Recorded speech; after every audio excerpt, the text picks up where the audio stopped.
Wait a minute. I already told you, but I really didn't cheat on my husband. My mother-in-law and husband were making assumptions and saying things as if it were a matter of course. I quickly denied it, but my mother-in-law didn't stop. My son is sterile, so there's no way you could get pregnant. If we get a medical certificate, it would confirm you are fair. Well, we don't need to get one. It's absolutely clear. When I tried to argue with her, my mother suddenly slapped me. I looked at my parents, who were both looking at me coldly.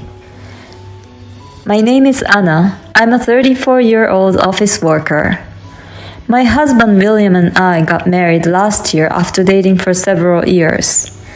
We both work, so we share the household chores and have a well-balanced life. My husband can cook, clean, and do laundry. I'm very thankful for that. We're able to live like this without any stress. So I'm living a happy, newlywed life. I'm sure that I will continue to live happily with my husband. I've had the desire to have children since the beginning of our marriage. Until I was in my 20s, I lived my life thinking that work came first. But when I saw my friends around me happily raising their children, I began to think that I wanted to have a child too. However, perhaps because of my age, I have not been able to have children. I was happy in my marriage, but there are also many discouraging moments. But I never gave up hope that a baby would come to us. Then, one morning, I woke up and felt sick. I thought it may be, and I immediately checked with a test kit.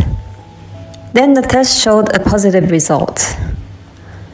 Could I really be pregnant? I was a bit shaken, but I called in late to work and went to the hospital. Yes, it's definitely pregnancy, and I can hear the baby's heartbeat. Are you sure? Yes, you're in your 3rd month. Congratulations. Please go get your maternity handbook too. I couldn't hide my happiness and listened to the doctor with tears in my eyes. I can't wait to tell my husband and share my joy.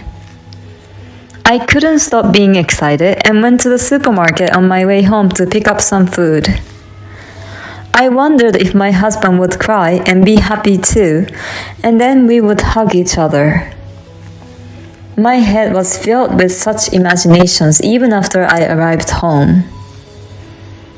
I cooked dinner in a happy mood. Finally, at night, my husband came home. Whoa, the dinner looks amazing today, he said as he untied his tie. I couldn't stop smiling and said to him, to tell you the truth, I got pregnant. And he said, What? Pregnant? He looked surprised. I was expecting him to scream in joy after that.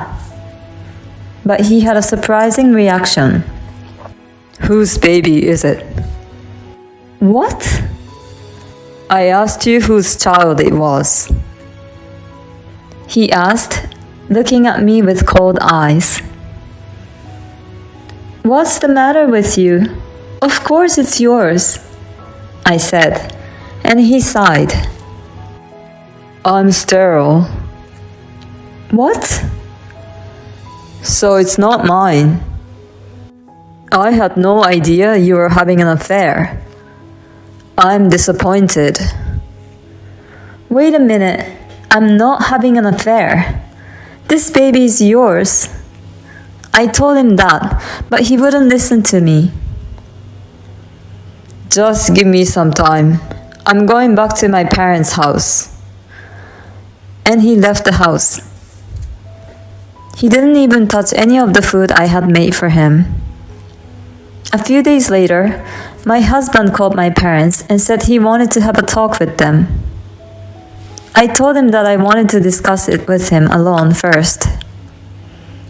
But he didn't listen to me at all, so we decided to meet at my parents' house this coming Saturday. I was so anxious that I couldn't sleep at night. I couldn't explain well to my parents. So when my in-laws came over, my mother asked, "What's going on?" "What is it? You guys haven't heard anything from your daughter?" "I heard that your daughter is pregnant, but it's not my son's." My parents froze.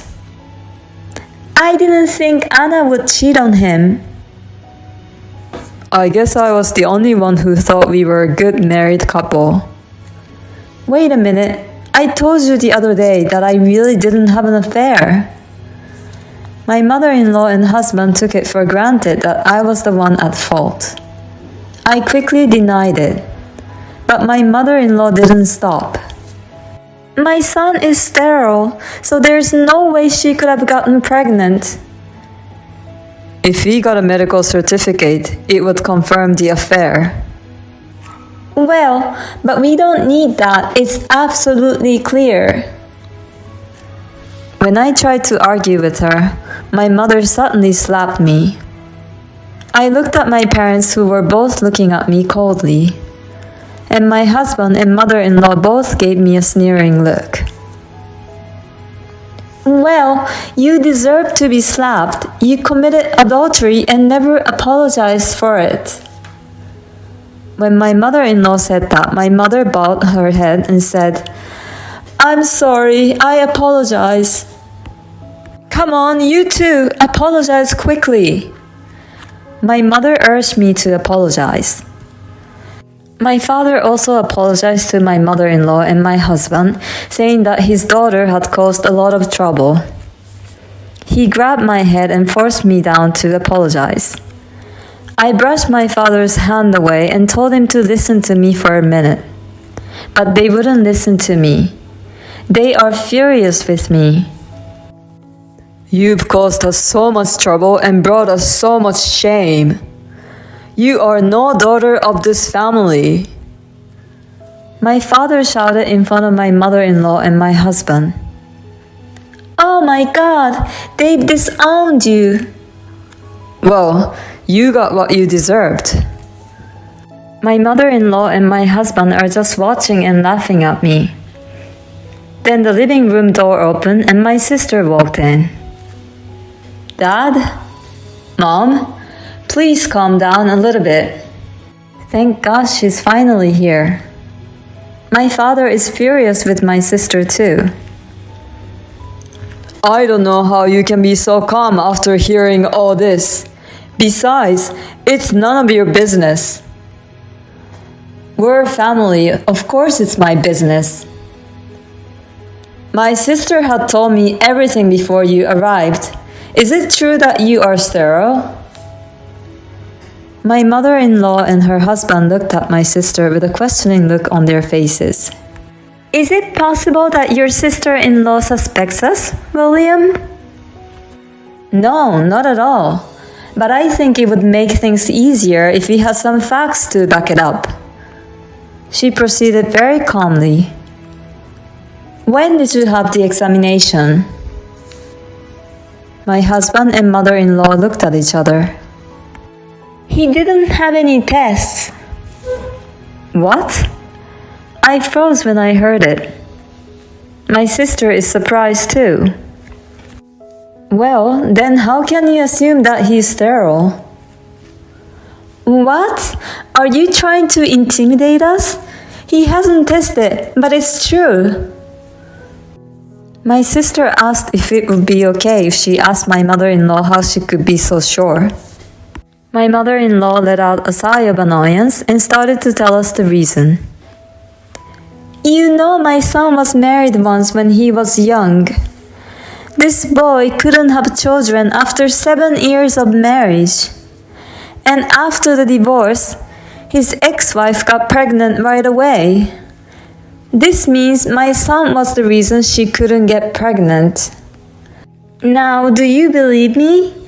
This time, I could tell she was cheating on him because he is sterile." The idea that you would cheat on my son but still want to stay married to him is repulsive. You're a disgusting woman. You know that? My mother-in-law said as she glared at me. My husband agreed with my mother-in-law and said, "Yes, you are disgusting. You even made a child that I couldn't have. You are beyond insulting me."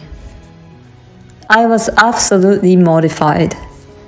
That's not proof that my husband is sterile, but there was no way I could argue with them without any knowledge of the matter. I looked at my sister to ask for help. She noticed this, looked at me, nodded lightly, and started talking again. "I see. I can see why you would think you had a problem if you had such an experience. But I can't say for sure that your son is sterile just because of that. There are families that have children after 10 years of marriage, and without any particular fertility treatment." When my sister said that, my mother-in-law butted in.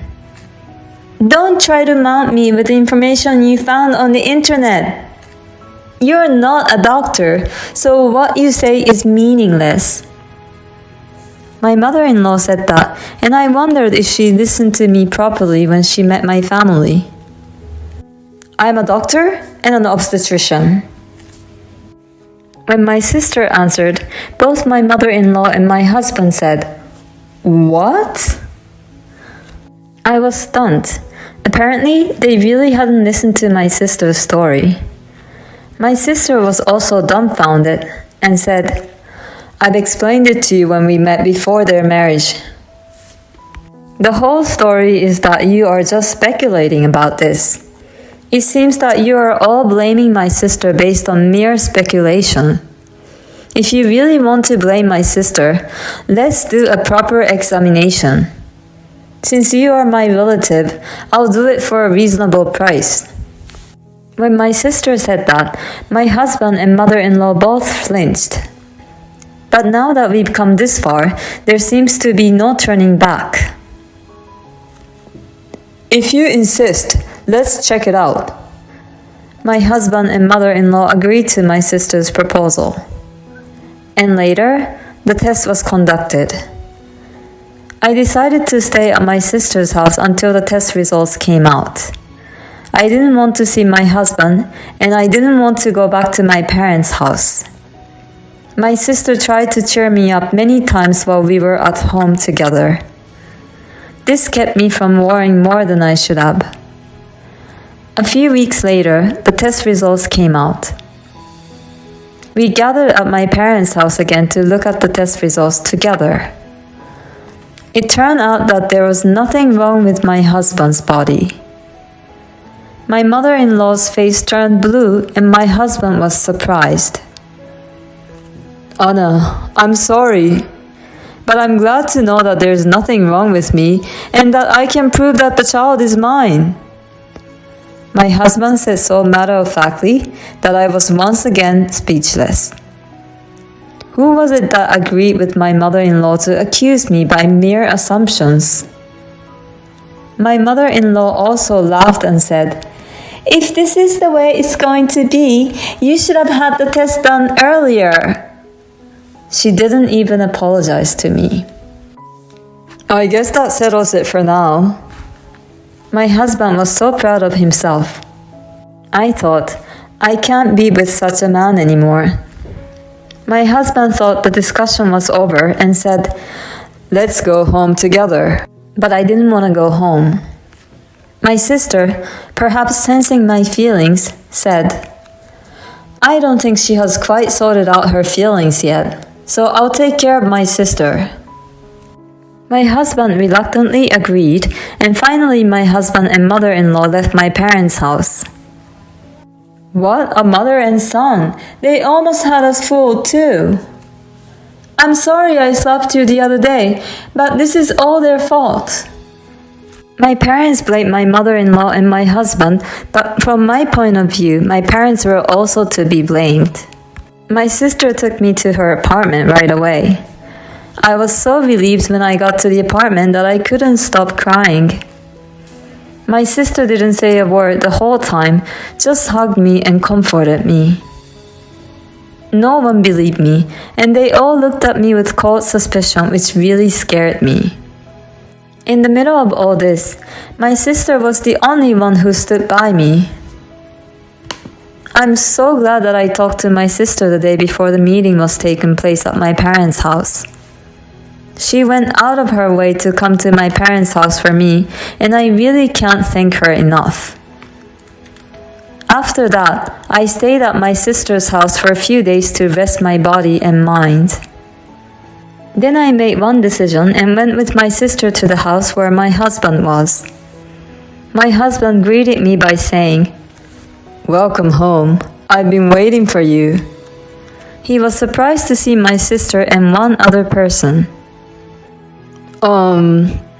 My sister-in-law, and who is the other person? He's a lawyer. I asked him to come today. Lawyer? My husband was very upset. Why a lawyer? I can't live with you anymore. Please, let's get a divorce. When I said the word divorce, he turned blue. Wait a minute. That's out of nowhere. It's not that sudden. After everything that happened. No, I'm sorry about that. But you can't just get a divorce on that grounds. The lawyer explained to him about that. As far as I can tell, the fact that you and your mother blamed Anna blindly would be a reason for divorce. And knowing that Anna wanted to have children, but you married her by hiding the fact that you were infertile from her is a problem. I think my husband didn't expect this. He nodded his head but seemed to be in shock. With my husband on the side, I packed up my belongings and returned to my sister's house. After that, I communicated with my husband through my lawyer. I asked my husband for compensation for the emotional pain and suffering he had caused me, as well as for property division and child support. Because I had a good lawyer, I was able to get him to pay all of them. Moreover, my mother-in-law and my husband had told everyone in the neighborhood and at work that I was having an affair. I sued them for defamation of character. In addition to getting some more money, my mother-in-law and my husband corrected and apologized to the person whom they had told a lie. As a result, my mother-in-law and my husband lost all the credibility. They have been isolated recently. I decided to live just down the street from my sister's house and rented an apartment. My parents offered me to move back home and help raise their grandchildren, but I politely declined. I don't want my parents, who didn't protect me, to take care of my child. As a matter of fact, my sister also had a bad experience with our parents who only cared about their impression to the society. So she decided to keep her distance from them. I owe them a debt of gratitude for sending me to high school and college, so I don't want to cut them off. But I'm really disappointed in my parents because of this. I'm going to keep my relationship with them to the bare minimum. It's enough for me to have a sister who really thinks about me and stands by me. Of course, when she's in trouble, I will do my best to help her. First of all, for the sake of my unborn child, I have to be stronger. Blaming Anna based on mere assumptions without a proper examination. What a terrible husband and mother-in-law. And the parents who believe that and blame their own daughter without listening to her are also a problem. I'm so glad that Anna's sister is a wonderful person. It will probably not be easy being a single mother, but I'm sure she'll be fine. Please cherish the bond you have with your sister and live every day happily.